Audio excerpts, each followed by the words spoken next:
तो जैसे दोस्तों बात कर रहे थे कि अभी न्यू मॉडल आने वाली है KTM RC सीरीज की, तो फाइनली KTM RC 390 जो है इसको इंटरनेशनली रिवील्ड कर दिया गया है। अब आपको प्रॉपर तरीके से इसकी डिजाइन, इसके फीचर्स और इसमें क्या कुछ नया देखने को मिल रहा है, ये सभी चीजें अब पता चल जाएंगी। एंड मोस्ट प्रोबब्ली ये जो बाइक है ये आपको इंडियन मार्केट में अक्टूबर तक देखने को मिल जाएगी। And sum of the dealership में इसकी जो बुकिंग है वो भी स्टार्ट कर दी गई है। तो आज की वीडियो में हम जानने की कोशिश करेंगे कि इसमें फाइनली क्या क्या चीजें आपको नहीं देखने को मिल रही है। इसलिए वीडियो को एंड तक जरूर से देखिएगा ताकि आप लोगों को सभी इन्फॉर्मेशन पता चल जाएगी RC 390 2022 मॉडल में आपको क्या कुछ नया चीजें देखने को मिल रही है। और साथ ही में अगर इंस्टाग्राम की लिंक नीचे डिस्क्रिप्शन बॉक्स में दी हुई है और चैनल को सब्सक्राइब नहीं किया तो सब्सक्राइब भी कर लीजिएगा नीचे दिए वाले रेड बटन को प्रेस कर। तो ये तो बात आप लोगों को पता चली गई होगी अभी तक से कि KTM अपनी RC सीरीज में अब अपडेट देने वाला है। अब आपको RC सीरीज की जितनी भी बाइक है फ्रॉम स्टार्टिंग 125 यानी RC 125 टिल RC 390 हर बाइक जो RC सीरीज की मॉडल है सभी की डिजाइन आप चेंज होते हुए दिखेंगी। मतलब पुरानी वाली जो RC सीरीज की लुक है वो अब आपको RC सीरीज की कोई भी मॉडल में नहीं देखने को मिलेगी, चाहे वो RC 125 हो या फिर 200 हो या फिर 390 हो। तीनों RC सीरीज की जो बाइक है मतलब जो आउटगोइंग मॉडल है सभी की डिजाइन चेंज कर दी जाएगी। पहले ऐसा लग रहा था कि RC 125 के साथ कोई भी चेंजेस नहीं होगा, लेकिन इस डिजाइन के अपडेट में RC 125 को भी पीछे नहीं छोड़ा गया है। तो इसलिए यहाँ पे अगर आप लोगों को KTM की वो ट्विन प्रोजेक्टर हेडलैम्प वाला सेटअप बहुत अच्छा लगता था तो आप लोगों के लिए यहाँ पे कोई भी दूसरा ऑप्शन नहीं है, क्योंकि सभी बाइकों की डिजाइन अब कंपनी चेंज करने वाली है। तो इसलिए अभी आप लोगों के पास हल्का फुल्का मौका है कि अगर आपको वो डिजाइन पसंद हो तो वो सभी बाइक को अभी आप लोग खरीद सको। वैसे अभी तक से जितनी पहले मैंने वीडियोस बनाई है ये न्यू वाली RC सीरीज के ऊपर, तो इन पे वीडियो बनाने में काफी ज्यादा दिक्कत आता था क्योंकि इमेजेस इनकी कोई भी मिलती नहीं थी, इंटरनेट पे कोई वीडियो नहीं मिलता था। लेकिन अब फाइनली कंपनी ने रिवील कर दिया है तो इमेजेस और वीडियोस की भरमार लग गई है। और अभी आपकी स्क्रीन पे एकदम क्लियर इमेज शो हो रहे होंगे क्योंकि ये सब इमेजेस जो है ये KTM की तरफ से ऑफिशियली रिवील किए गए हैं। चलो बैक टू द टॉपिक। तो यहाँ पे हम लोग बात कर रहे थे KTM RC 390 के बारे में। और वहीं यहाँ पे मैं एक चीज आप लोगों को और बता दूं कि RC 390 2021 मॉडल से नहीं जानी जाएगी, ये जानी जाएगी RC 390 2022 मॉडल से, क्योंकि एकदम ईयर एंड में ये बाइक लॉन्च हो रही है। वैसे अगर कोरोना नहीं आता इंडिया में तो हो सकता था ये बाइक आपको थोड़ी सी पहले देखने को मिल जाती है। और वहीं जहाँ तक इंजन की बात है तो इसमें इंजन अभी भी आपको वैसे देखने को मिल रहा है जैसे कि पहले मिलता था। तो वही वाला 373 सीसी का इंजन देखने को मिलेगा, लेकिन इसमें एक चेंज ये रहेगा कि इसमें अब आपको टॉर्क ज्यादा देखने को मिलेगा। मतलब पावर तो वैसे ही मिलेगी 43 bhp की, लेकिन टॉर्क अब आपको मिलेगा 35 Nm की जगह 37 Nm का। तो 2 Nm का टॉर्क बढ़ा दिया गया है। वैसे 2 Nm का टॉर्क सुनने से तो कम लगता है, लेकिन ये भी अगर स्ट्रेट लाइन एक्सेलरेशन में यहाँ पे देखा जाए तो 2 Nm की भी टॉर्क हल्की फुल्की ज्यादा परफॉर्मेंस आपको डिलीवर कर सकती है। तो दोस्तों ये तो बात होगी इंजन की। जैसा मैंने आपको बता दिया इंजन एकदम सेम ही है, सिर्फ आपको यहाँ पे टॉर्क का डिफरेंस देखने को मिल रहा है। टॉर्क यहाँ पे कंपनी ने बढ़ा दिया, बाद बाकी पावर, इंजन का कूलिंग सिस्टम, इंजन में गियर बॉक्स सभी चीजें वैसी है जैसे कि पहले आती थी। भाई single cylinder liquid cooled engine आपको देखने को मिलेगा जो कि 43 bhp का पावर और 373 सीसी डिस्प्लेसमेंट के साथ आता है। तो सबसे पहली चीज मैंने आपको यहाँ पे बता दिया कि टॉर्क में आपको इंक्रीमेंट देखने को मिलेगा। दूसरी चीज यहाँ पे आपको न्यू डिजाइन के LED हेडलाइट्स अब देखने को मिलेंगे। जब से ये न्यू RC सीरीज को स्पॉट किया गया था, जब से ये न्यू RC सीरीज ट्रेंड में आई थी तो इनकी हेडलाइट काफी ज्यादा लाइमलाइट बन गई थी, क्योंकि अब जो हेडलाइट है पुरानी वाली उसको पूरी तरीके से हटा दिया गया। अब ये न्यू आपको ड्यूक टाइप की हेडलाइट देखने को मिलेगी। बस यही है कि ये हेडलाइट के ऊपर फेरिंग का काम किया हुआ है, ड्यूक में ये नेकेड आती है। तो पहले बहुत लोगों को लग रहा था कि जैसे पुरानी वाली RC सीरीज में आपको प्रोजेक्टर हेडलैम्प मिलता था लेकिन वो हैलोजन बेस्ड था, लेकिन अब यहाँ पे हैलोजन बेस्ड नहीं, अब आपको LED हेडलाइट्स मिलेंगे। जैसे कि आपको ड्यूक 390 में देखने को मिलता है, 390 एडवेंचर में देखने को मिलता है, तो वैसे ही LED हेडलाइट्स इसमें आपको मिलेंगे। तो दोस्तों पहली चीज हो गई टॉर्क, दूसरी चीज हो गई न्यू LED हेडलाइट्स, तीसरी चीज इसमें आपको नया देखने को मिल रहा है कॉर्नरिंग ABS। तो जी हाँ दोस्तों इसमें आपको कॉर्नरिंग ABS भी देखने को मिलेगा। मतलब जो स्टैंडर्ड ABS है वो तो मिलेगा ही, जो कि डुअल चैनल है, आगे और पीछे चक्को दोनों में काम करता है, लेकिन अब आपको इसमें कॉर्नरिंग ABS भी मिलेगा। वैसे कॉर्नरिंग ABS बहुत ज्यादा हार्ड नहीं है समझने के लिए। यहाँ पे आप लोग समझ सकते हो कि जब बाइक कॉर्नरिंग करती है तो बाइक का लीन एंगल इतना हो जाता है कि टायर्स में ग्रिप बहुत ही ज्यादा कम होता है, और उस समय जो स्टैंडर्ड ABS होता है वो उतना ज्यादा अच्छे से कमाल नहीं दिखाने पाता है, कभी कभी वो चोक भी कर जाता है। तो इसी को ओवरकम करने के लिए यहाँ पे मैन्युफैक्चरर्स ने डेवलप किया है कॉर्नरिंग ABS। कॉर्नरिंग ABS को बेसिकली बनाया जाता है उन्हीं बाइकों के लिए जिनको ज्यादातर ट्रैक पे चलना पड़ता है, जो ज्यादातर कॉर्नरिंग करती है बहुत ज्यादा हाई लीन एंगल पे। बाइक जब लीन करते रहती है तो जैसे मैंने आपको बताया कि बाइक में ग्रिप बहुत ही कम हो जाता है, क्योंकि चक्कों की बहुत ही कम जगह पे बाइक जो है वो रन करते रहती है आगे और पीछे दोनों ही तरफ से। तो यहाँ पे कॉर्नरिंग ABS की जरूरत पड़ती है अगर इस समय हेवी ब्रेकिंग करनी है तो।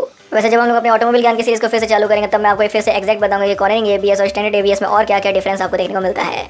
इन बेसिकली यहाँ पे जो डिफरेंस था वो मैं आपको बता दिया। यहाँ से आप लोग समझ सकते हो कि कॉर्नरिंग ABS का मतलब क्या, और कॉर्नरिंग नाम ही में लगा हुआ है तो यहाँ समझने की क्या जरूरत है। तो दोस्तों ये तीसरी चीज आपको ABS में नया देखने को मिल रहा है। चौथी बहुत ही इंपॉर्टेंट चीज अब आपको इस बाइक में देखने को मिल रहा है ट्रैक्शन कंट्रोल। तो जी हाँ दोस्तों अब इसमें आपको ट्रैक्शन कंट्रोल भी देखने को मिल रहा है। तो अब उन लोगों के लिए RC 390 एक अच्छी प्रोडक्ट हो गई जिन लोगों को ऐसा लगता था कि RC 390 बहुत ज्यादा पावरफुल मशीन है, ये हमसे कंट्रोल नहीं हो पाएगी। तो जिन लोगों को ऐसा लगता था तो उन लोगों के लिए खुशी की बात है, क्योंकि अब आपको मिलेगा ट्रैक्शन कंट्रोल। ट्रैक्शन कंट्रोल से भी आप लोग समझ सकते हो कि बहुत ज्यादा यहाँ पे ऐसा कोई फीचर नहीं जिसके बारे में आप लोग समझ ही नहीं सकते। यहाँ पे लिखा हुआ है ट्रैक्शन और दूसरा कंट्रोल। तो यहाँ पे ये ऐसी फीचर है जो कि आपकी बाइक को ट्रैक्शन को नहीं खोने देती है। मतलब क्या होता है जब भी अगर आप लोग बहुत ज्यादा पावरफुल बाइक चलाते हो या फिर बहुत ज्यादा हाई परफॉर्मेंस बाइक चलाते हो या फिर कार भी चलाते हो, तो उनमें क्या होता है कि अगर आप लोग सडन एक्सेलरेशन देते हो, मतलब अगर एक्सेलेरेटर को एक ही बार दे देते हो या फिर कार में एक ही बार एक्सेलेरेटर प्रेस करते हो, तो इतना जल्दी आपको सडन पावर की बूस्ट मिलती है जिसकी वजह से आपकी जो कंट्रोल है वो अपनी कार बाइक से खो बैठती है। इतना जल्दी व्हील स्पिन होता है कि आप लोगों को लगता है कि बस यहाँ तो चली गई कार बाइक अपने हाथ से, अब तो ये किसी से जाकर लड़ जाएगी। तो इस समय काम आता है ट्रैक्शन कंट्रोल। ट्रैक्शन कंट्रोल आपकी बाइक कारों से ट्रैक्शन हटने नहीं देता है, और इसी की वजह से आप अगर हैवी बाइक भी चलाते हैं, हैवी कार भी चलाते हैं, तो ये फीचर की वजह से आपको उतना ज्यादा डरने की जरूरत नहीं है, गाड़ी आपको कंट्रोल में रखने देती है। मतलब ये है मेरा कहना है कि ट्रैक्शन कंट्रोल वाली गाड़ियां कंट्रोल में रहती है अनलेस अगर आप लोग उनका ट्रैक्शन कंट्रोल ऑफ ना करो तो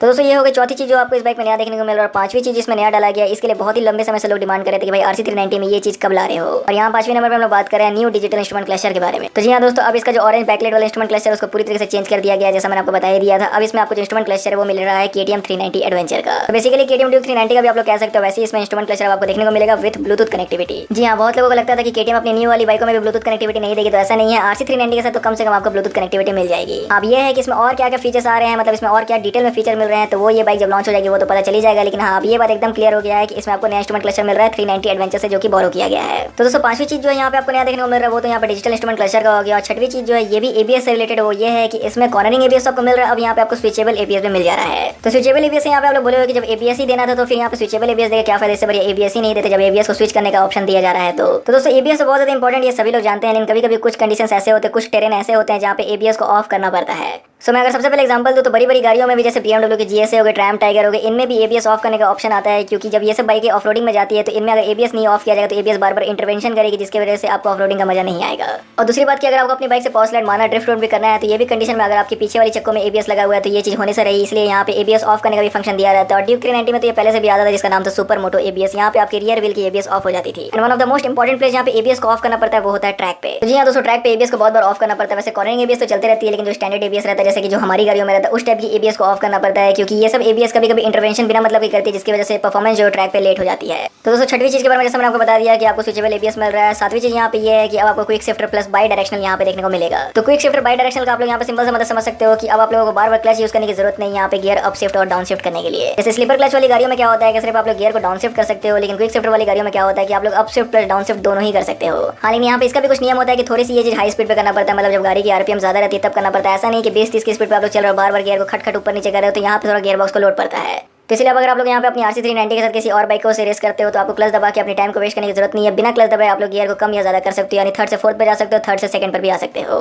तो दोस्तों ये तो हो गई छठवीं चीज। सातवीं चीज में आपको नया देखने को मिल रहा है एक बड़ा फ्यूल टैंक। जी हाँ, आपको इसकी जो फ्यूल टैंक कैपेसिटी उसको पहले से थोड़ी सी बढ़ा दी गई है, लगभग 1.5-2 लीटर के आसपास बढ़ा दी गई है। पहले वाले की एग्जैक्ट मेरे को याद नहीं है, लेकिन अभी आपको इसमें मिल रहा है 13.7 लीटर की फ्यूल टैंक। तो लगभग आप लोग बोल सकते हो कि 14 लीटर की इसमें आपको फ्यूल टैंक मिल रही है। और ये बात सुनकर उन लोगों को बहुत ज्यादा अच्छा लगा, जो लोग RC को लेकर जाना चाहते हैं हाईवे ट्रिप्स पे, तो उनको बार बार फ्यूल बढ़ाने की जरूरत नहीं पड़ेगी, उतना जरीकैन कैरी करने की जरूरत नहीं पड़ेगा। वैसे 14 लीटर बहुत ज्यादा इनफ नहीं है, लेकिन फिर भी पहले से तो आपको ज्यादा देखने को मिल रहा है। और दोस्तों नौवीं चीज आपको RC 390 में नया देखने को मिलेगा, इसके जो इंडिकेटर्स रहेंगे, पहले वो मिरर्स में लगे रहते थे, लेकिन अब जो इसके इंडिकेटर्स है वो मिरर में आपको नहीं देखने को मिलेंगे। इसके जो इंडिकेटर्स होंगे वो अब आपको इसकी फेयरिंग में ही देखने को मिल जाएंगे। फेयरिंग से मेरा मतलब ये है कि इसके हेडलाइट के बगल में जो वाइजर है वहीं पे आपको इसके इंडिकेटर्स भी देखने को मिल जाएगा। मिरर्स को अब एकदम प्लेन छोड़ दिया गया, वहाँ पे कोई भी इंडिकेटर का काम नहीं किया गया है। जैसा अभी आपकी स्क्रीन पे इमेज भी दिख रहा होगा, यहाँ से देखकर आप लोग समझ सकते हो कि इंडिकेटर की प्लेसमेंट कहाँ की गई है। जैसे आप लोग कमेंट में बताइए कि पहले वाली प्लेसमेंट ज्यादा अच्छी थी मिरर्स पे, कि अभी वाली प्लेसमेंट ज्यादा अच्छी लग रही है। अब दोस्तों यहाँ पे 10वीं चेंज है वो आपको इसके क्लिप-ऑन्स में देखने को मिलेगा, क्योंकि अब आपको इसमें एडजस्टेबल क्लिप-ऑन्स मिल जाएगा। लगभग 10 mm तक इसकी आप लोग हाइट को कम या ज्यादा कर सकते हो। और अभी आप लोगों ने सुना भी होगा कि न्यू वाली RR थिएटर में भी आपको ऐसी फीचर देखने को मिल रही है जहाँ पे उसकी जो क्लिप ऑन की हाइट है उसको आप लोग कम या ज्यादा कर सकते हो। अगर 11 नंबर चेंज की बात की जाए तो ये चेंज एक बहुत ही बड़ा चेंज हुआ है, जिसकी वजह से इसकी जो पावर टू वेट रेशियो कहीं ना कहीं बहुत ज्यादा अच्छी हो गई होगी, क्योंकि इस बाइक की जो ड्राइव वेट है वो पहले के मुकाबले काफी ज्यादा कम हो गई है। मतलब पहले इस बाइक की जो ड्राइव वेट थी वो लगभग 170 kg थी, लेकिन अब इस बाइक की जो ड्राइव वेट है वो है सिर्फ 155 kg। जी हाँ दोस्तों, 155 kg बस इसकी ड्राइव वेट हो गई है। तो अच्छा खासा कमी यहाँ पे देखने को मिला है ड्राइव वेट में। और वहीं यहाँ पे अगर 12 नंबर चेंज की बात की जाए तो पहले इसकी जो ग्राउंड क्लियरेंस थी वो थी 150 mm, लेकिन अब इसकी ग्राउंड क्लियरेंस भी बढ़ा दी गई है। अब आपको इसमें ग्राउंड क्लियरेंस मिलेगा 158 mm का। And but last but not the least, अब यहाँ पे जो 13 नंबर पे चेंज है वो इसकी सीट हाइट में बहुत ज्यादा मेजर चेंज नहीं है, थोड़ा माइनर चेंज है, लेकिन यहाँ पे जो शॉर्टर राइडर्स है उनके लिए थोड़ी सी अच्छी हो जाएगी ये बाइक, क्योंकि अब इस बाइक की जो सीट हाइट है वो कर दी गई है 824 mm, पहले थी 835 mm। सो ऑलमोस्ट आप लोग बोल सकते हो कि 10 mm की यहाँ पे आपको सीट हाइट में कमी देखने को मिल रही है पुरानी वाली RC के मुकाबले। सो दोस्तों यही कुछ 13 चेंजेस थे न्यू वाली RC 390 2022 मॉडल में। तो अभी तक से यहाँ पे मैंने आपको सभी चीजें बता दिया कि ये न्यू मॉडल में आपको क्या कुछ नया देखने को मिल रहा है। होप करता हूँ कि वीडियो आपको पसंद आया होगा। तो अगर आप लोगों ने अभी तक से वीडियो देखा है तो लाइक जरूर से कर दीजिएगा, सब्सक्राइब नहीं किया तो सब्सक्राइब भी कर दीजिएगा, इंस्टाग्राम पे फॉलो करना मत भूलिएगा। और वहीं आप लोग वीडियो देखने के लिए थैंक यू।